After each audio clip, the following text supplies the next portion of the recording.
Hi, I'm Elena and I run Little Lunar Co., which is a small business where I make handmade candles. Today I'll be talking about an iced coffee candle that has been going viral on Instagram and TikTok, and I'm going to show my step by step process. This will include everything from testing beforehand, getting the exact color, the exact fragrance you want, and the exact effect of the two layers of the candles as well. The first testing that needs to be done is color testing. The color of the wax when it is hot will not be the same color as the wax when it is cooled.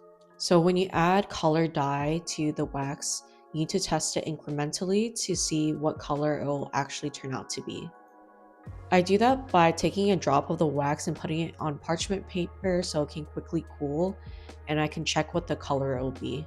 This saves a lot of wax, dye, money, and also prevent you from being frustrated that it doesn't look like how you expected it to be.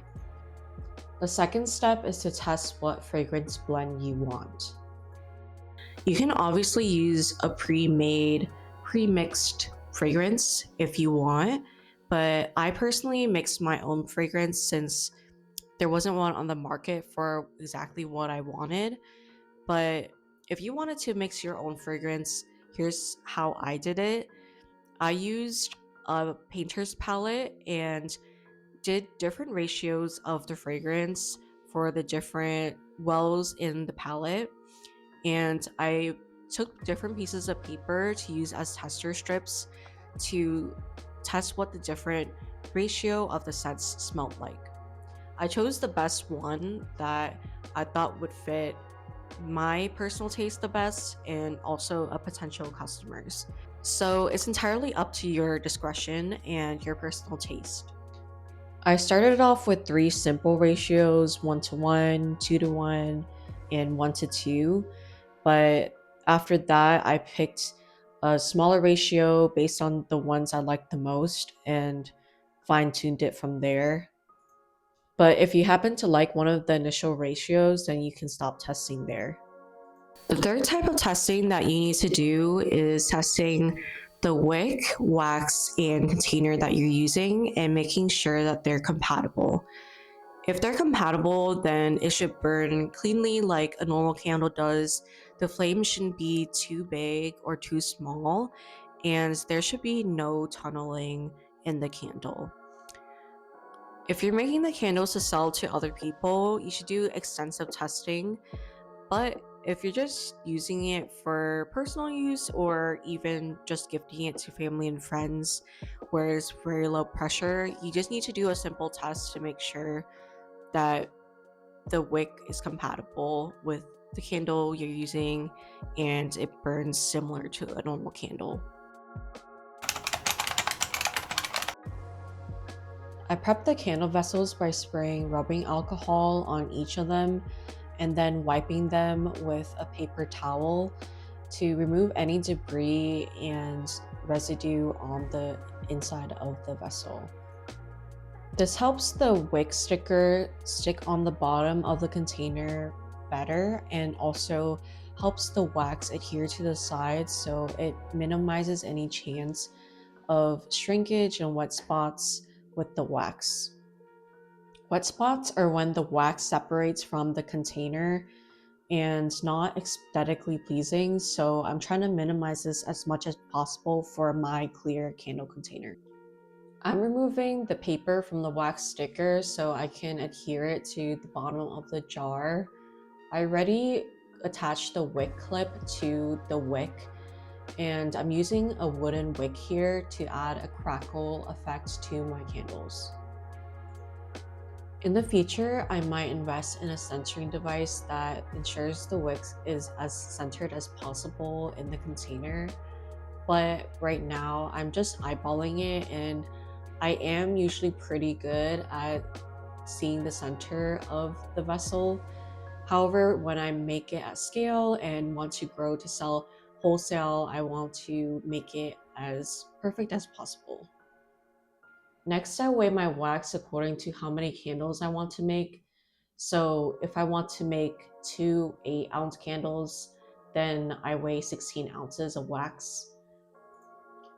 I also weigh my fragrance oil, so it's 8 to 10% the weight of the wax. I add 8% for my fragrance oils, but if you need a stronger scent, then you obviously add a greater percentage. Since this is soy wax, I heat the wax to 185 degrees Fahrenheit. I stir the wax for 2 minutes, and after that, it's ready to pour. I'm using a chopstick, which is a tip from other candle makers to reduce the amount of dripping on the side of the container.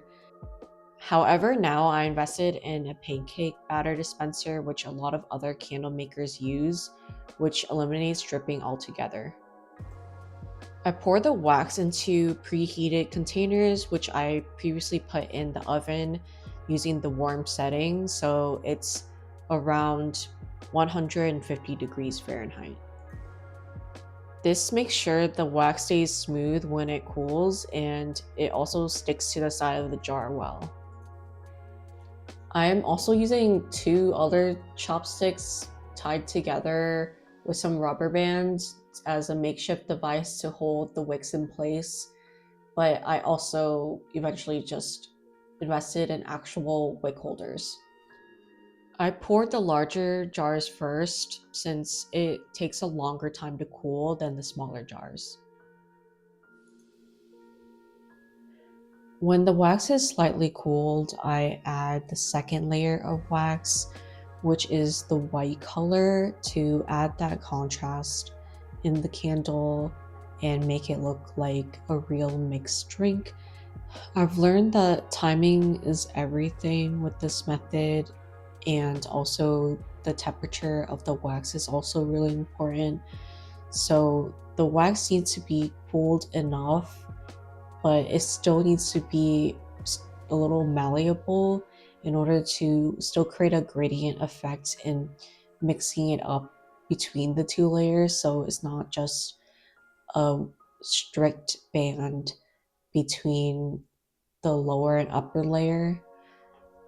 This takes more time and effort, but I find that it does create a very realistic effect when it's blended together like this. Like I mentioned before, the bottom layer needs to be cooled and solid enough that it doesn't melt when the upper layer of wax comes into contact with it. And also the upper layer can't be too hot, or else it would just melt the bottom layer entirely and it'll just all blend together and be one color instead of maintaining 2 different layers. So it really becomes more like an art form here, and it takes a lot of patience and timing for this to work out. When the top layer is mostly cooled, I add in what I think is the cutest step, which is adding these little ice cubes on top. I made the ice cubes by cutting gel wax to a square shape that's a little bit smaller than half of the diameter of the cup, so it can fit nicely into the cup. I wanted it to be still a little melted in the layer so the ice cubes can sink in like it does in a real cup, but sometimes you don't catch it at the exact right time. So when that's the case, I use a heat gun to melt the top layer, and then I add the ice cubes laid on top.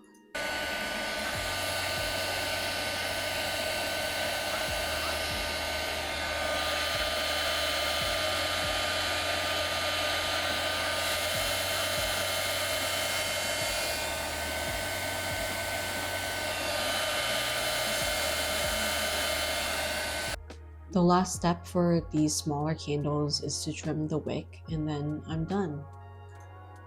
For the gel wax, I cut them larger than I did for the smaller container, so it looks proportional for this cup. I use a high density gel wax because it's better for decorative pieces like this.